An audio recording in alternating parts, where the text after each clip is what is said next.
10,000 crores a year on this debt repayment.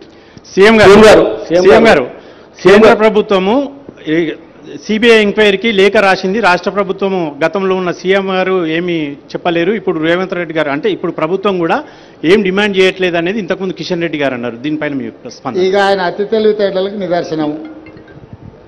మేము already judicial ఎంక్వైరీకి initiate చేసినాం, క్యాబినెట్లో రెజల్యూషన్ పాస్ చేసినాం, అసెంబ్లీలో రెజల్యూషన్ పాస్ చేసినాం, సిట్టింగ్ జడ్జి కోసం అడిగినాము. సిబిఐ కంటే కూడా ఉన్నతమైన న్యాయ విచారణకు ఆదేశించినాము. ఎంతసేపు నా సిబిఐకి ఇస్తే ఆ కళ్ళెం మా చేతులకు వస్తుంది, కళ్ళెం మా చేతులు ఉంటే కేసీఆర్ దగ్గర కొంత గిల్లుకోవచ్చు అనే ధ్యాస తప్ప జ్యుడిషియల్ ఎంక్వైరీ ఇచ్చి ఆర్డర్ చేసినందుకు వారికి ఉన్న కేంద్ర ప్రభుత్వం నుంచి కూడా ఒక లేఖ రాసి సిట్టింగ్ జడ్జిని కేటాయించడానికి సహకరించకుండా జ్యుడిషియల్ ఎంక్వైరీనే తప్పుపడుతున్నాడు కిషన్ రెడ్డి గారు, లేకపోతే బీజేపీ వాళ్ళు. అంటే వాళ్ళకి జ్యుడిషియల్ ఎంక్వైరీ మీద, న్యాయమూర్తుల మీద నమ్మకం లేదా? మేమేమో మా స్టేట్ గవర్నమెంట్లో ఉండే విచారణ సంస్థలతో విచారణ చేయిస్తామని మేము చెప్పలేదు. మేము న్యాయస్థానం ద్వారానే విచారణ చేస్తామని చెప్పినాము.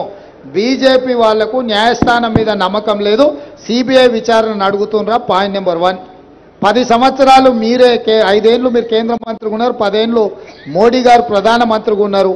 ఈ 10 సంవత్సరాలలో ఏ కేసులో కూడా సిబిఐ విచారణ కానీ, ఈడీ విచారణ కానీ, ఇన్కమ్ ట్యాక్స్ విచారణ కానీ గత ప్రభుత్వానికి వ్యతిరేకంగా మీరు చేపట్టలేదు. ఈరోజు కాంగ్రెస్ పార్టీ మాకు లేఖ రాయలేదు, కేసీఆర్ జుట్టు కాంగ్రెస్ మా చేతికి అందించలేదు. ఇవన్నీ కూడా వింటుంటే కిషన్ రెడ్డి గారి పట్ల జాలి కలుగుతుంది. ఈరోజు ఎందుకు ఎమ్మెల్యేలను పంపించలేదు? వారు నాకు తెలిసి వరంగల్లోనే ఉన్నట్టున్నారు. సగం దూరం ఆల్రెడీ వచ్చిండు, ఇక కొంచెంకంత దూరం వస్తే కాళేశ్వరం చూసిటోడు కదా. ఎందుకు రావడం లేదు? వాళ్ళ అవినీతిని బట్టబయలు చేద్దాము, అవినీతి పరుల బండారం బయట పెడదామని ప్రభుత్వం పిలిచింది. ఇప్పుడు ప్రధానమంత్రిగా నరేంద్ర మోడీ గారు సమావేశానికి పిలిస్తే మేము వెళ్తలేమా? నరేంద్ర మోడీ గారి దగ్గర, జలశక్తి మంత్రి దగ్గరికి నేను ఉత్తమ్ కుమార్ రెడ్డి గారు వెళ్ళి ప్రభుత్వం చర్చలు చేపట్టలేదా? మేము పోయి నివేదికలు ఇవ్వలేదా? ఈరోజు రాష్ట్ర ప్రభుత్వంతో కలిసి రావడానికి మీకున్న సమస్య ఏంది? కేసీఆర్ అవినీతి బండారం బయట పెట్టడానికి ఈ కాళేశ్వరం పర్యటన, మేడిగడ్డ సందర్శన చాలా కీలకం. ఎందుకు రాలేదో ప్రజలకు ముందు కిషన్ రెడ్డి గారిని జవాబు చెప్పమన్నారు.